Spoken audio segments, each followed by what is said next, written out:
We're here at the Ashland Plaza, where usually when the sun goes down, the number of transients and homeless tend to increase. Halloween might be over, but Halloween weekend is continuing.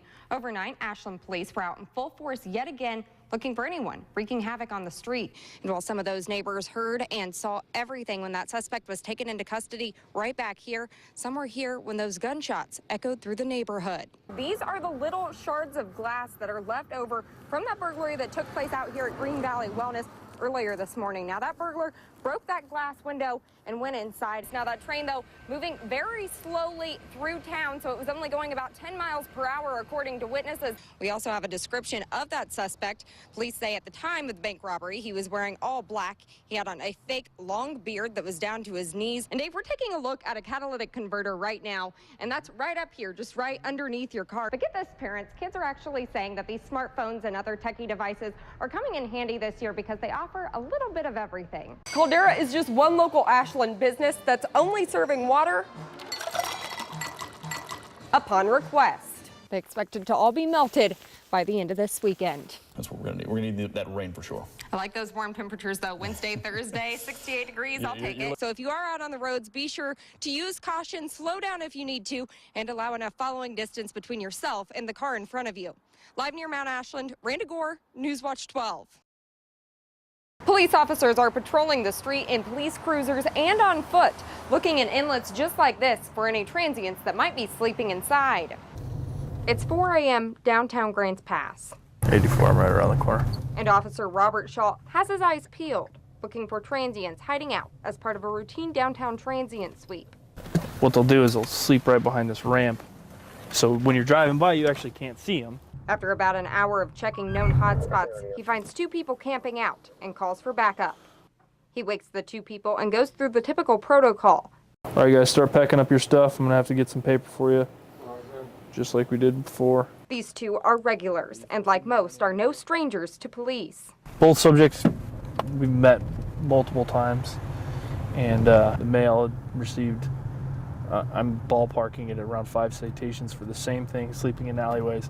Each time, $75 fine. This crackdown follows numerous complaints about overnight transient activity around local businesses.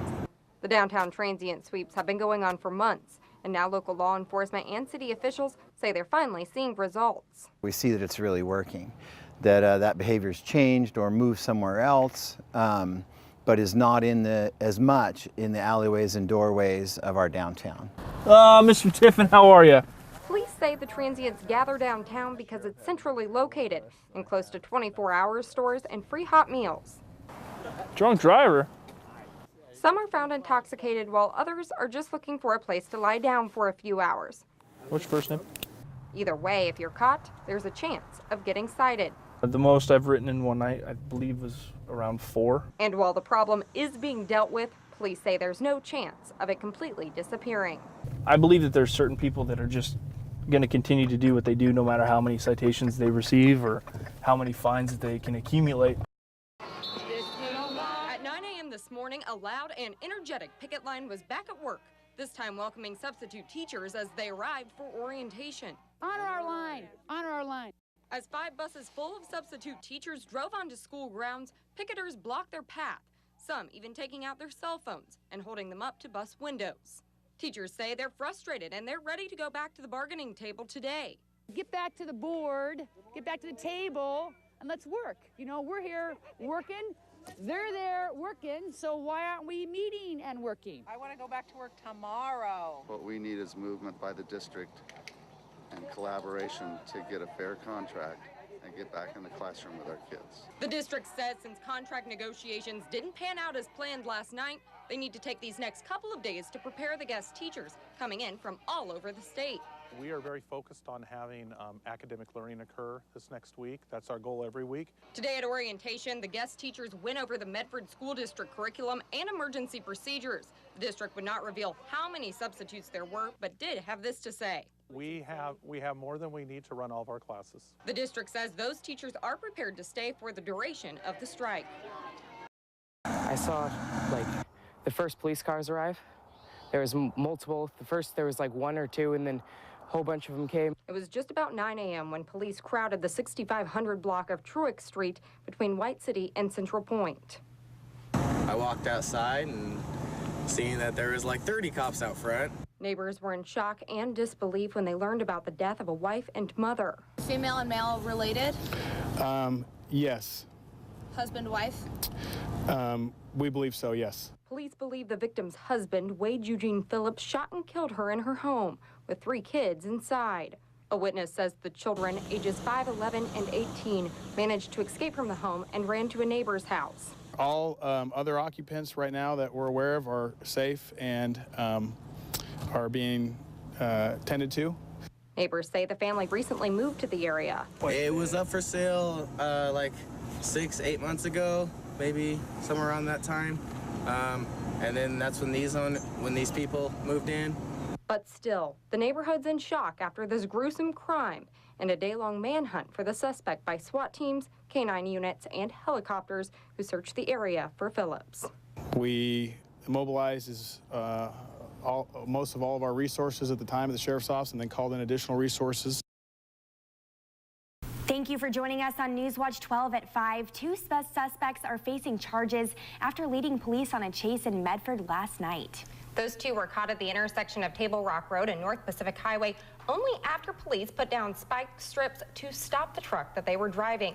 The Jackson County Sheriff's Office arrested driver 28-year-old Anthony Winsbury and passenger 31-year-old Christopher Moore. This is a witness video of that truck being searched after the pursuit. It all started when a deputy tried to perform a routine traffic stop on Biddle Road. The driver did not pull over and the deputy began the pursuit, which spanned over several miles. Winsbury was charged with attempt to elude in a vehicle and felony of driving with a suspended license. He was also wanted on a state parole warrant for felon in possession of a weapon. Moore was wanted for 2 Jackson County misdemeanor warrants. Halloween might be over, but Halloween weekend is continuing. Overnight, Ashland police were out in full force yet again looking for anyone wreaking havoc on the streets. On Halloween, most bars in Ashland were packed full. Some even had lines out the door. Police reported tickets for marijuana, drug possession, and fighting. Officers say they noticed a younger crowd this year. SOU security handed out multiple minor in possession citations, and Ashland police started charging people with a few DUIs. Police say some bars were overcrowded beyond the limits set in place by the fire marshal. Businesses anticipated last night was going to be another very busy night since Halloween fell on a Friday this year. After a busy night, sometimes it's hard to say what the next night would be like. Halloween was a very big night for us. Medford police say Halloween was actually pretty quiet downtown. Officers reported only 1 DUI. And a famous haunted manor is closing its doors for good after rain caused flooding on the property. The water damage destroyed the parking lot from the Darkwing Manor on Friday night, making it nearly impossible for drivers to get their cars unstuck from the mud. Volunteers spent months putting together the sets and decorations for the manor's annual Halloween tradition. But this year, the grounds only held up for 2 nights. Most of the grass is now pretty slippery and has turned into mud. Too much mud, too much rain. So it's pretty much the problem of the parking field, which we use, and if we don't have our parking, then we can't accommodate 1,000 people. The money raised from the haunting house goes towards organizations benefiting children. This year, CASA will be receiving money raised over the 2 nights the manor was open. And thankfully, it looks like most of that rain's moved out of our area, but it's brought some very cold weather. Absolutely. We have very cold temperatures. The Historic Holly Theater Restoration Team has opened its doors for the monthly free tour. Those tours started at 11 o'clock this morning, and look at that line out there ready to take the tour of the Holly Theater. Many people showing up to have their chance to be guided through the theater this morning. The Holly Theater is the last remaining grand movie palace in Medford, and once restored, it will be the largest indoor entertainment venue in our region. And they're called a man's best friend, but the bond runs really deep between one college student and his service dog, so you can imagine how frantic he was when he discovered his black lab was missing. Now, this dog's name is Lupita, and she is a service dog for the hearing impaired owner. Lupita made her way to a neighbor's house when she broke out of her own backyard. The neighbor took the black lab in and posted an ad on Craigslist and eventually found her owner through the post, anxiously awaiting for his friend to return just a few doors down. The latest national figures say Oregon's homeless population is down from 12% from last year and 30% from the past 7 years. But both support agencies like the Medford Gospel Mission say they're seeing just as much demand as ever.